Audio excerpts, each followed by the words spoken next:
ya alhamdulillah selama ini Tegal Limo jadi pusatnya embeng-embeng super lah. Kalau kita lihat beberapa bulan terakhir ini banyak dari luar kabupaten ataupun juga luar provinsi nyari embengnya ke sini. Bahkan ini nanti mungkin dari Kalimantan ada yang datang ke sini untuk ngecek kondisi-kondisi sapi di Banyuwangi.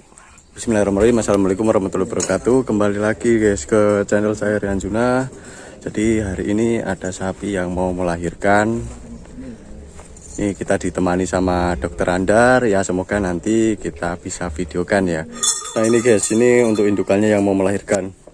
Tuh ambingnya sudah melorot ya.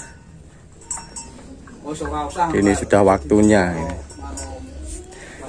Jenisnya kalau di sini manggong ini guys. Ya seperti apa anakannya, semoga nanti selamat serta indukannya.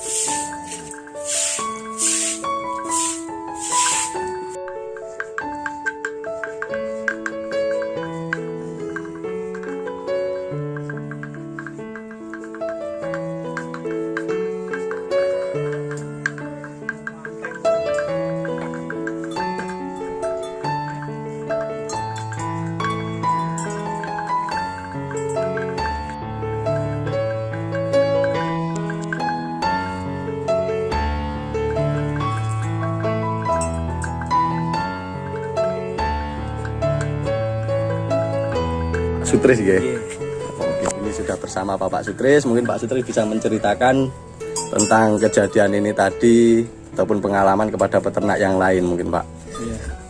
Ya baik. Kami sudah mungkin 2 kali ini melakukan kelahiran dengan cara bedot, karena kami gimana ya, merasa trauma seperti kejadian waktu tetangga rumah kami yang dulu tanpa pertolongan dokter itu keluar dengan embeng mati, induk pun juga ikut mati. Jadi tadi saya rasa mulai dari pagi kok kelihatannya ada kelainan gitu. Timbul kekhawatiran saya sehingga saya telepon dokter, akhirnya ada pertolongan sehingga jadi selamat. Oke. Nah, itu tadi pengalaman dari Pak Sutris. Pak Sutris ya. Tadi guys, jadi bisa diambil untuk hikmatnya. Kalau ada kendala apa langsung telepon, hubungi petugas ataupun dokter yang bertugas di wilayahnya masing-masing. Dan sekarang kita sudah bersama dokter Andar yang biasa sering kita liput ini guys, dokter Andar ya. Ini tadi kenapa dok? Ini tadi posisi anaknya sih sebenarnya normal, cuma kondisi induknya tidak mau merejan, ketubannya sudah pecah sehingga perlu sedikit rangsangan atau bantuan sih untuk mengeluarkan anaknya gitu. Terus pada dasarnya anaknya juga besar ya. Pertama memang karena peternak Tegal Limo dia mementingkan nutrisi sapinya ya, bisa dari ini vitamin, obat cacing, terus penggunaan mineral, sehingga anak yang dihasilkan walaupun induknya biasa anaknya tetap bagus-bagus. Nah sehingga kadang ketika anaknya besar butuh bantuan dari petugas untuk mengeluarkan anaknya. Ya alhamdulillah selama ini Tegal Limo jadi pusatnya embeng-embeng super lah. Kalau kita lihat beberapa bulan terakhir ini banyak dari luar kabupaten ataupun juga luar provinsi nyari embengnya ke sini. Bahkan ini nanti mungkin dari Kalimantan ada yang datang ke sini untuk ngecek kondisi-kondisi sapi di Banyuwangi. Ya sudah sehat guys ya, sudah sehat, induknya pun sehat dengan pertolongan dari dokter hewan serta pengalaman dari masyarakatnya juga. Sudah banyak pengalamannya juga ini guys. Cuman sayangnya kita nggak berani mendekat karena indukannya terlalu galak ini guys, terlalu galak. Dan ada satu lagi guys, nah ini dulu lahirnya juga panggil dokter, minta bantuan dari dokternya juga. Ini yang jantan, pede jantan ini juga minta bantuan dari bapak dokter. Nah, karena pengalaman dari peternaknya itu, karena nggak enak, maksudnya itu nggak enak ya, ada feeling tersendiri lah, nanti keluarnya sulit ataupun apa, dia sudah pengalaman, jadi dia panggil dokter itu tadi guys.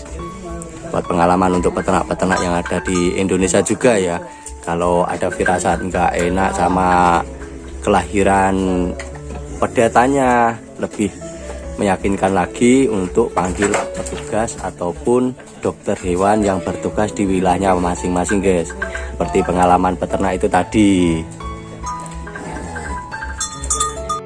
Dan ini kita sekarang sudah bersama Bapak Dokter Andar di sebelah kanan, dan ada Bapak petugas inseminator Bapak Wawan. Kita sekarang mau tanya-tanya untuk Mas Wawan untuk masalah IB ini Mas Wawan ya. Bisa dijelaskan Mas Wawan untuk daerah Tegal Trimo Mas? Untuk daerah Tegal Trimo sendiri, kalau untuk IB ya, pertama Tegal Trimo memang kita bersama dengan Pak dokternya itu selalu memberikan penyuluhan. Tiap kita melakukan inseminasi, suntik, kesehatan, kita selalu melakukan penyuluhan masalah birahi sapi, kesehatan sapi.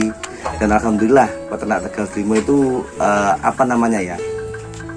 misalnya ada sapinya minta kawin, telepon tanya dulu, Mas birahinya jam segini. Kalau nggak gitu sekarang sudah pakai apa Mas Anda? WA ya, WA di foto dari belakang, Mas lendirnya kayak gini minta kawin apa enggak. Nanti kan kita lebih lebih birahi, pengamatannya lebih tepat lah. Dan untuk sapi mau melahirkan di sini tuh otomatis rata-rata itu peternak itu setelah bunting 9 bulan berapa hari, rata-rata itu telepon Pak dokter, dilihat posisinya pedetnya itu gimana. Kalau misalnya ada kendala kok kelahiran misalnya agak susah, otomatis juga langsung telepon. Nanti dokternya langsung datang ke sini melakukan penanganan. Iya Mas Andar ya? Iya. Ini tentang birahi sapi Mas Wawan, mungkin ada ciri-ciri khusus untuk masa subur ya, masa subur atau ketepatan birahi nantinya agar kemungkinan jadi lebih besar ya. Birahi sapi itu yang jelas tanda-tanda birahi itu A3, B1 dan C1. Bisa dijelaskan itu Pak Wawan apa? A3 itu dari vagina kelihatan abang abu anget, dibuka warnanya merah, dilihat membengkak abu dan dipegang anget. B2 itu bengah-bengah, teriak-teriak si sapi dan mengeluarkan berlendir. C1 cingkrak-cingkrik, nunggang-nunggang, numpak-numpak. Untuk masalah yang jelas itu ketepatan birahi itu yang kita ambil dari pertengahan birahi Mas Andar ya, pertengahan birahi. Ya itulah tadi, misalnya peternak punya WA, sapinya kawin ceprat, langsung difoto, dikirim ke petugas. Apakah ini benar-benar minta kawin apa enggak? Ya alhamdulillah, sebelum banyak kita lakukan sosialisasi, banyak peternak yang tidak tahu ketika habis lahiran ternyata nggak ngeden-ngeden, terus nggak ada reaksi, ngeden-ngeden nggak keluar. Kebanyakan ternak akhirnya mati tanpa ada penanganan. Tapi alhamdulillah ketika kita sosialisasi, pertama tugas IB, dokter hewan, mantri dan lain sebagainya, ya alhamdulillah sekarang peternak sekarang ketika kerasa ada masalah di ternaknya, ketuban sudah pecah tapi nggak cepat keluar, segera hubungi petugas. Nah alhamdulillah sekarang peternak udah cepet penanganannya, akhirnya embengnya selamat, babonnya selamat, sehat, ya akhirnya jadi pemasukan buat para peternak. Nah ini alhamdulillah sekarang populasi ternaknya sudah mulai meningkat, para peternak juga akhirnya semangat. Tinggal nanti pemerintah bagaimana memajukan peternakan bisa menjadi, sehingga menjadi Banyuwangi ini sumber peternakan. Entah nanti kita bisa dari pemerintah ada bantuan sapi, bantuan dari pemerintah, atau ada bantuan dari insentif buat peternakan. Nah, kalau dahulu tuh ada bunting dapat 500.000, ya semoga aja programnya bisa ada lagi sehingga peternak bisa merasakan dari nikmatnya peternak itu. Ya. Itu tadi ya sedikit wawancara kita bersama dokter, juga ada petugas IB-nya. Mereka selalu mensosialisasikan untuk hal-hal yang berhubungan dengan ternak tadi guys. Ini tadi sebenarnya mau saya videokan untuk proses kelahirannya ya, cuman karena pihak YouTube ya, YouTube itu nggak bisa guys. Kalau ada pun darah sedikit ataupun hal-hal yang berbau kayak gitu, pasti nanti ada dapat peringatan dari YouTube. Makanya saya nggak berani juga ya. Padahal sudah kita ajukan untuk video-videonya. Ya nggak apa-apa guys, itu tadi kan sudah ada pengalaman dari peternak ataupun petugas IB sama bapak dokternya langsung. Mungkin ya bermanfaat. Kalaupun bermanfaat jangan lupa subscribe, jangan lupa like, ya di share juga bisa untuk berbagi pengalaman sesama peternak. Oke gitu aja, saya Rian Juna bersama tim dokter sama petugas inseminator pamit undur diri guys. See you next video, see you next content. Assalamualaikum warahmatullahi wabarakatuh.